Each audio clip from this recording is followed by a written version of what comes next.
So, your uncle. What's wrong with him? He's possessed. As in the devil? Something like that. He says a dark man is following him, watching him at all times. What do you make of it? It's nonsense, of course, but I'd be lying if I said it didn't bother me. You see, it runs in my family. Possession? No, Detective. Deteriorating melancholy. Practically every member of the Hartwood family is driven mad before they grow old.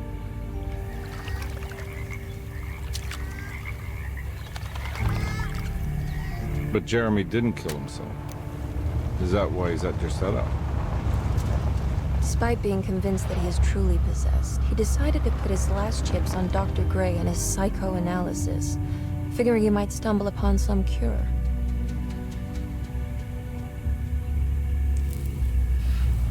You mentioned the letter. I received a disturbing letter from Jeremy accusing the staff and all the other patients of being involved in some cult. And now they are also out to get him. Could it be real? Or is it all just in his head? It's a story he tells himself, Mr. Carnby. Anything to avoid the truth. Which is? That we're all terribly insignificant. That people mean so very little to one another. That there is no one out to get Jeremy Hartwood because he isn't worth getting. Here we are.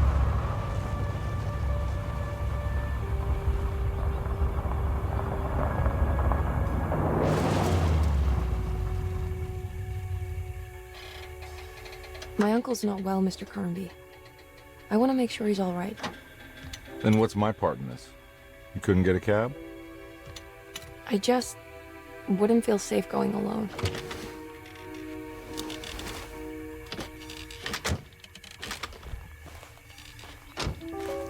Did you bring a gun? Yeah. You think it'll actually come to that? No. But you might need to wave it around depending on how agreeable the staff will be. What exactly are we gonna do when we find Jeremy? I don't know. Let's just find him first.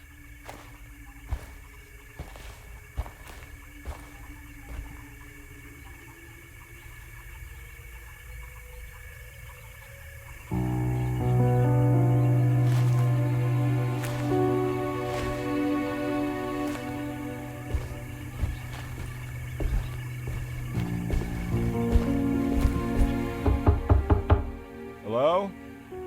It's so quiet. Where is everyone? This is a big place. Maybe they're on the other side of the house. Stay here. I'll have a look.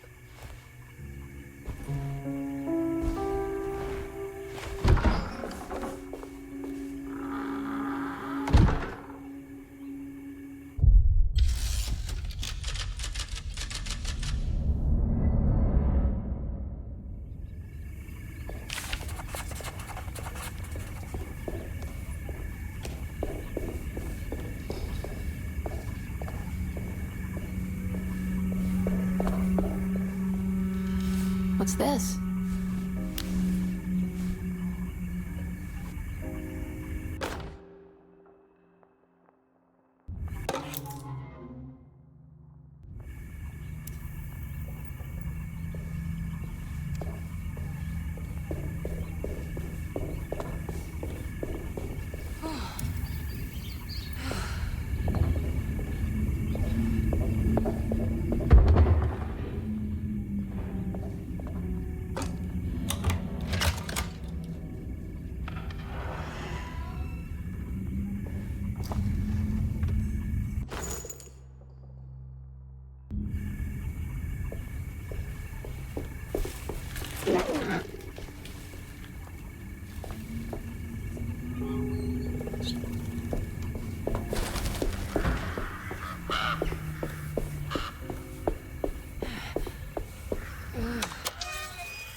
I'll just take this.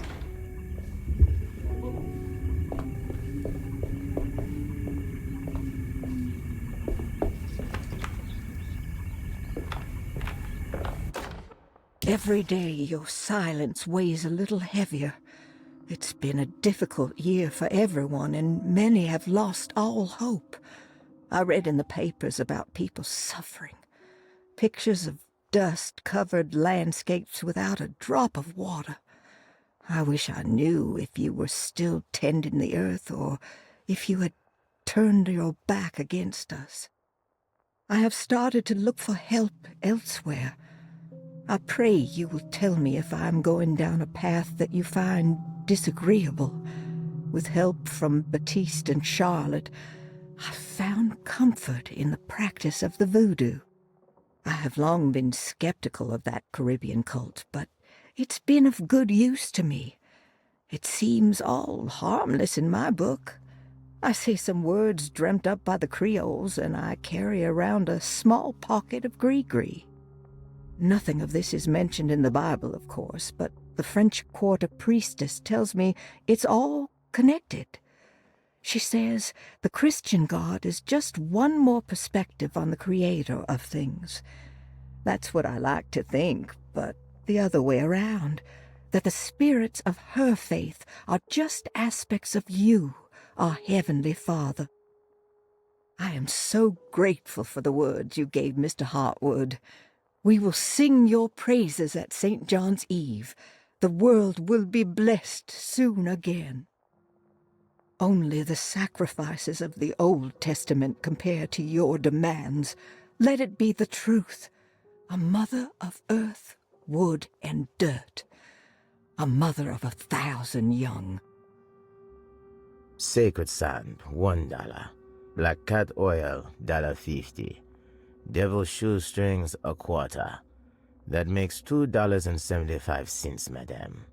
What was that you were telling the doctor? A goat without horns. What does that mean? Ah, you must have misheard me, madame. I said no such thing. Please, I know I don't look like any of you, but I'm devout. I'm ready to do what it takes. Do not be so eager to sacrifice the few things you have left, madam. Now please, leave my store. A goat without horns.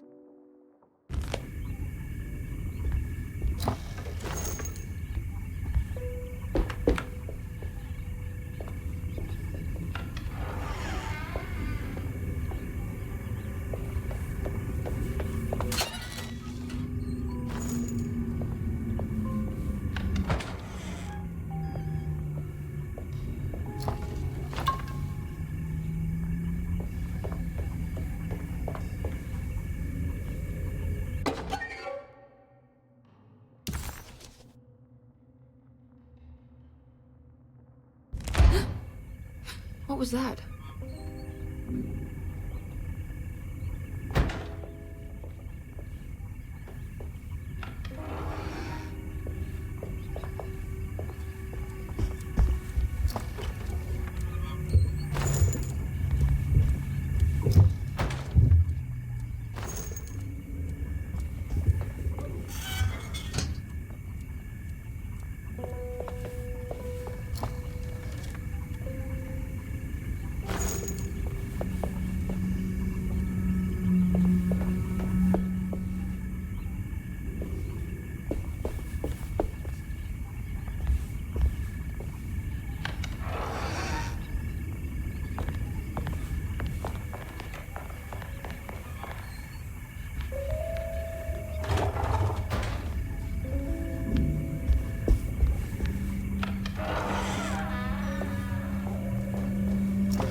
What's this?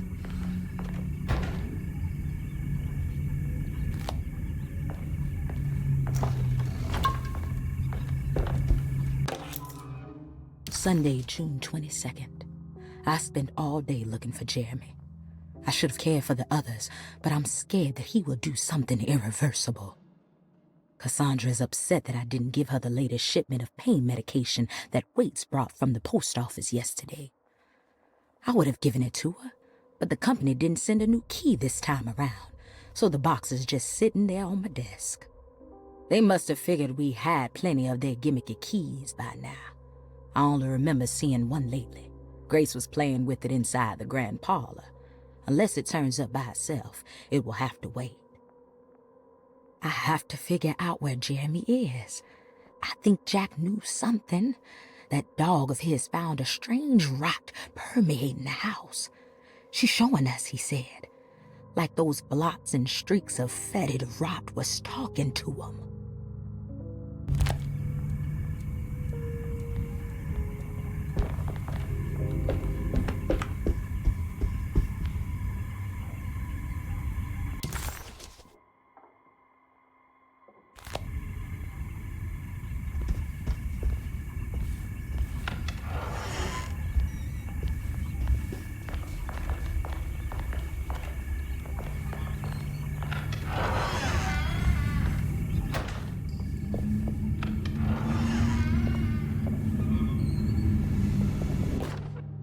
Please do not touch the boiler. It is working after all. While the sabotage has caused a leak, only the decorative plate has been completely ruined. Let's wait for Mr. Chance to turn up and he can take a look at the leak. Mr. Waits.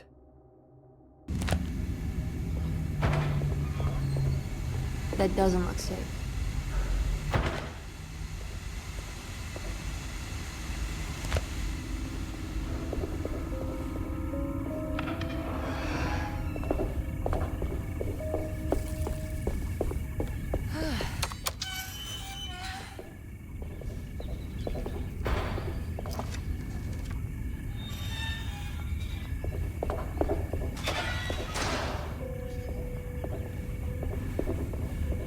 I need the key.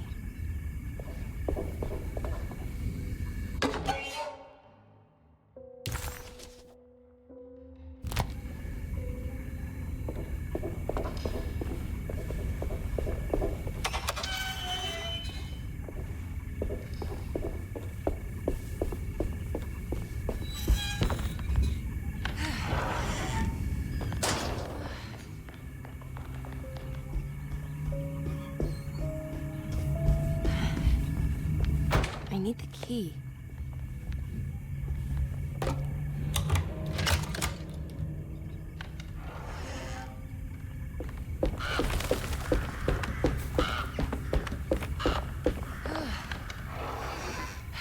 Whoa.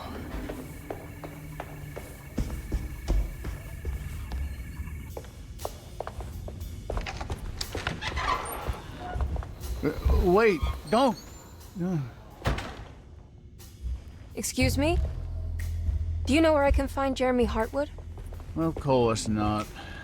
McCarthy, what are you doing? I told you not to lose sight of the girl. Don't you worry, Mags. I'll find that little rascal. Who are you people? What are you doing here? I'm sorry about all this, but I'm looking for my uncle. His name is Jeremy Hartwood. What are you doing, child? You shouldn't be alone. Go find McCarthy. Who are you? Are you here for the Fay Dodo? Go upstairs now. My name is Emily Hartwood. I'm the niece of Jeremy Hartwood. This is Detective Carnby. The police? Why are you here? No, I'm a private investigator. Sorry to bother you. My client's worried about her uncle.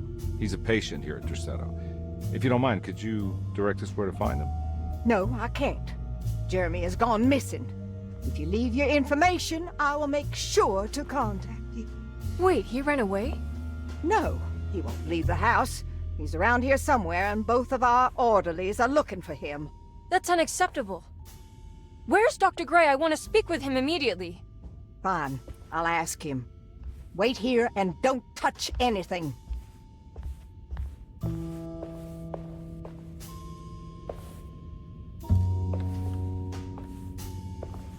Do you want to see Jeremy's room? Can you show us? Follow me.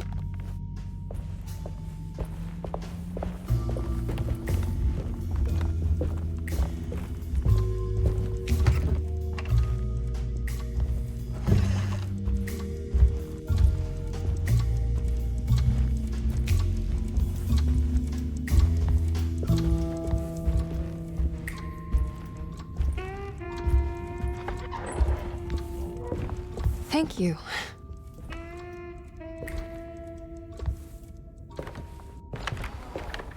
Strange kid. Let's look around, see what we can find.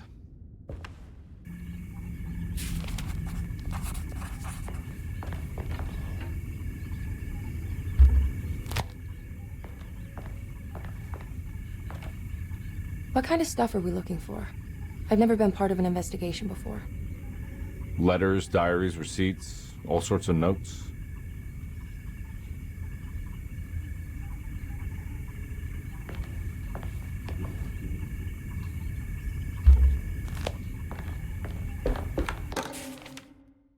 Every night the dark man stands opaque at the threshold of my room, counting the days until my spirit spills out of my tired shape.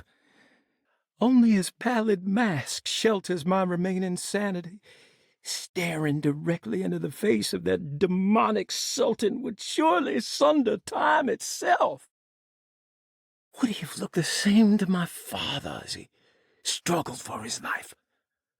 Does his veiled face haunt my niece quite the same way? I wish so that I could rest my soul in that sunburnt convent of Tarawea. Would I find you there, Juan? Or Senora Perosi, back from the beyond? Every night I hide from him, moving from one misshapen memory to another. Scenes conjured out of fantasy and delirium. Places I struggle to even paint. I wish I understood your death, Senora. Is there anything I could do for you but bury you in that bleak necropolis? That triumphant chapel rising above the ledges and the oven vaults shall be your sepulchre, where you may rest, and I shall weep. How did you first come to understand such things, Senora? How did you know that the battered boiler in the basement would lead me to Lafayette Cemetery? Or how the old upstairs clock, with its astronomical motifs, would take me to that hateful mound outside of Claremont Harbor? Those are my memories, my past. Is there perhaps a chance, if ever so small, for me to see Tarawea? Oh, I want that more than anything. Please, let my talisman take me there. Let me sit with Juan under his Bodhi tree. Despite having sold me that talisman, Miss Jackson, the voodoo priestess, revealed none of her secrets to me. That's why I had to travel to Tonka. Instead, she cruelly told Baptiste, my caretaker, that he would be betrayed and killed in the most awful way, that the one he loved would pierce his thigh with a sharp spear, and that he would be devoured by his own mother. What a terrible thing to say. The people of Deseto are becoming dangerous. They do not understand what they are doing. I must do something to stop them. I tried talking to Dr. Gray, but he confuses my worries.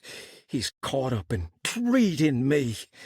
How can he expect evil to be cured with medicine and conversation? The orderlies, the housekeeper, and the patients are all deranged. They will call upon evil to enter this world. All will be lost. Everything. Unless I can find the clerk, Mr. Waite. He seems to be a clear-thinking man. Maybe Beauregard. The dark man offered me a prison, and I accepted. I signed that miscarried contract and entered the dark pact. Everyone is safe, except for me.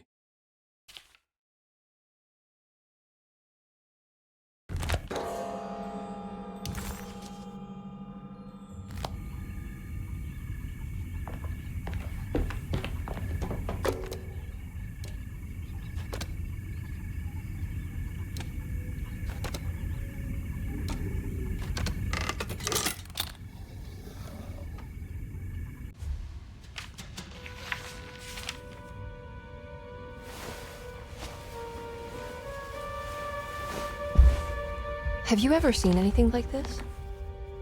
Looks like a talisman. You mean like this one?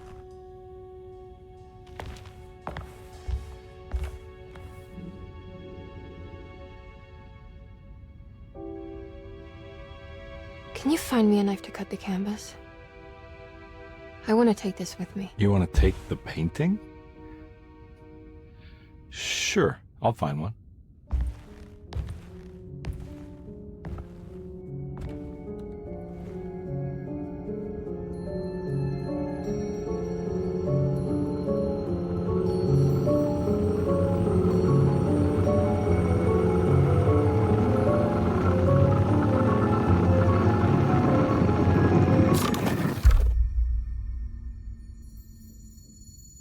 I found this tube as well. Should keep it safe for you.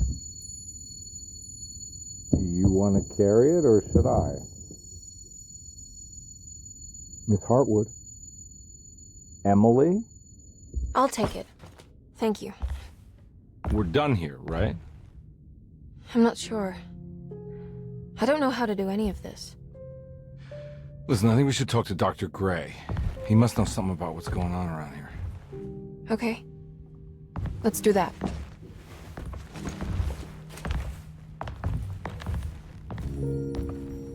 Come on, I don't want to be here all night.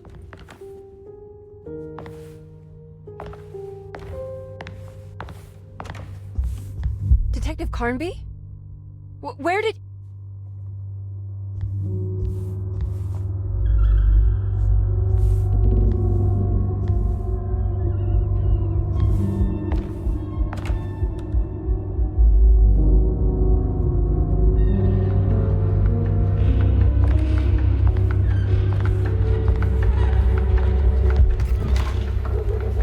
What on earth is happening? What is this place?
What the hell was that thing?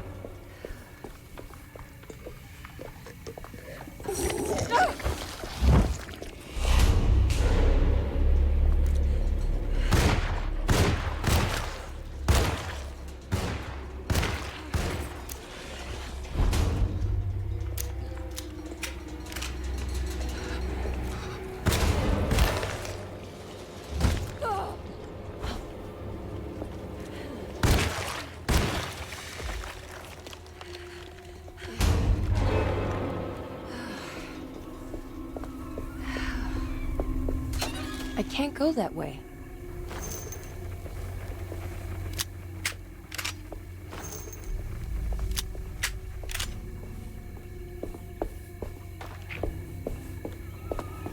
This can't be.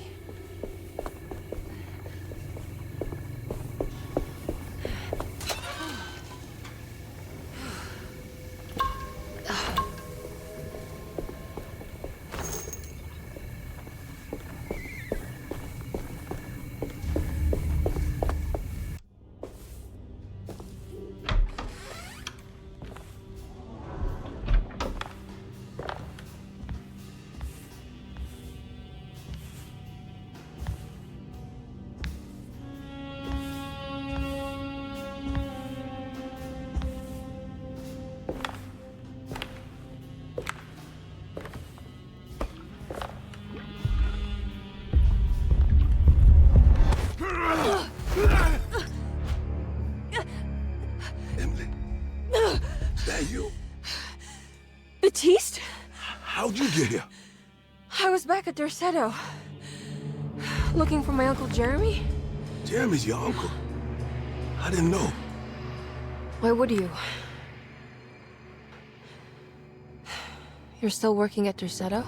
Yeah, both me and Lotta stuck around. We're real orderlies now. You remember my sister Lotta, don't you? What happened, Baptiste? How are we here? You know about the dark man haunting your uncle? I'm familiar with his mental state. I think we all in his head somehow. Cause these streets are real, but they're not like on any map. Nah, this is like when you remember something, but in the wrong way. Do you know how to get back to Derceto? I'm not safe here. Truer words have yet been spoken, Mrs. Marcus. Don't call me that. It's Miss Emily Hartwood. There's no reason to call me anything else. I'm sorry, Miss Emily. I'm just trying to tell you like it is. This place ain't safe for no one. There's evil hiding in the dark. How do I get back? Only Jeremy knows how. He has this juju necklace guiding him. You mean this talisman? Mm-hmm. Just like it. He says it's been protecting him ever since he got it from Miss Jackson down the street. You know where it came from? Have you been there? I was there no more than 1 hour ago looking for Jeremy. Locked it up to keep the ghouls from getting inside. You can have the key if you want. Thank you. I'll take a look. Stay safe, miss.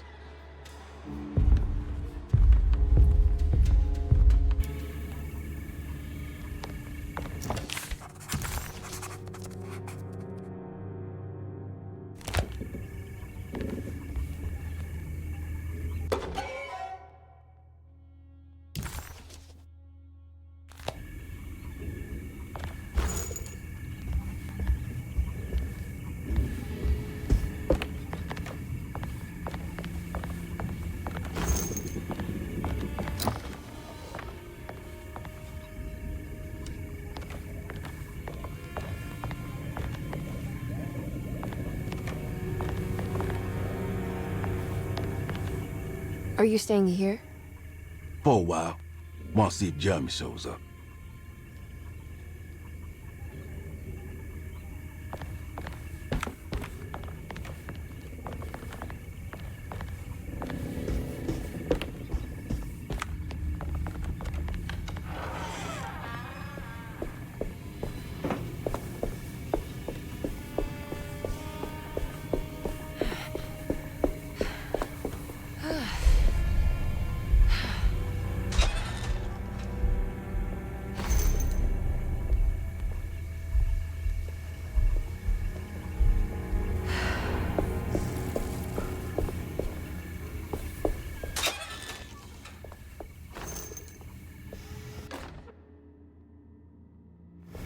Now what's this?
This must be Miss Jackson's place.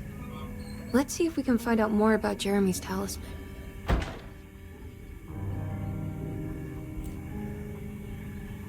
It looks exactly like Jeremy's talisman.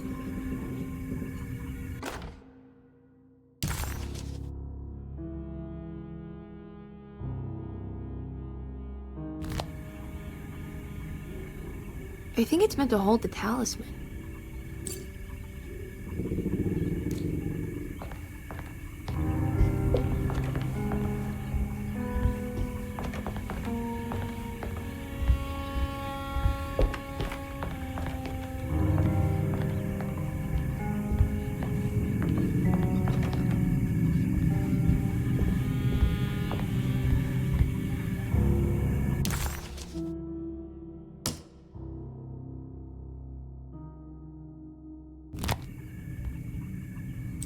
I'm not sure what numbers I should use. Maybe there's something in Jeremy's notes.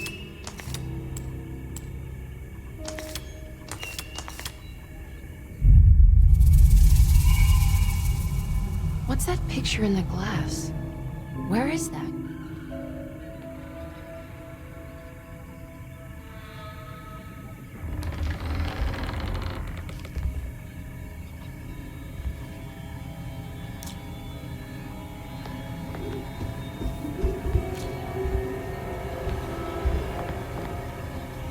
Good to see you again, Miss Hartwood. Mrs. Thompson told me you were here. She also alerted me that you brought a detective with you. I'm very curious to hear what this is all about. You don't remember me, do you, Miss Hartwood? We met at your family's house in the Garden District, when your uncle was about to be admitted under my care. No, I remember. Sorry. I'm not really feeling well. Oh, well, in that case, have a seat. Let me make you a drink. I don't seem to have made much of an impression on you. On the other hand, I can vividly recall you and your parents. Because of our cheerful disposition, I'm sure. You are far too intelligent to think that. You come from a joyless family, Miss Hartwood. The only amusement I took from my visit was discovering that the young lady's drink was an old-fashioned. Very astute. Is that supposed to make you seem attentive or intelligent? Whatever you prefer. Are you ready to tell me why you are here, Miss Hartwood? And why you brought a detective? I received a letter from my uncle. He seemed certain that he was in danger here. If I find out you're treating him badly, I'll be taking him back with me to New Orleans. Really? Is he going to live with you in your tiny garçonniere? That would be a spectacular way to ratify your spinsterhood. Because you are well aware that your father would never let him back in his house. No, I have it. Maybe you can bring him back up north. You've been wanting to move back for quite a few years, haven't you? You always preferred your mother's side of the family. Jeremy is free to leave with you. I won't object. However, there is one problem, as you might have learned. He is, in fact, missing. Do you know where he could have gone? No, I'm afraid I don't. I have my staff looking for him. I'm sure he will show up eventually. Especially if he learns that you are here. He is quite fond of you. What can you tell me about his condition? I never heard a proper diagnosis. What is your medical opinion of him? Well, let me think. He is an anxious man, depressed, even. He suffers from a perceived lack of order in his inner and outer life. He constantly complains about events not presenting themselves according to their divine nature. And the Dark Man? Hard to tell if it was ever anything specific. Jeremy uses the Dark Man as a psychological scapegoat to avoid facing the truth that he is in any way at fault. You don't think there can be any truth to the Dark Man's supernatural existence? Why would you ask that? Can we ever be sure? If the Dark Man is some sort of evil presence that is in possession of Jeremy? Well, I assure you, Any evidence that you experience supporting that claim is purely delusional. Don't get caught up in mass hysteria, Miss Hartwood. You wouldn't want to take your uncle's place in this hospital, would you? I'll be leaving now, Doctor. I need to keep looking for my uncle. Do so, Miss Hartwood. I'll let you know if he shows up.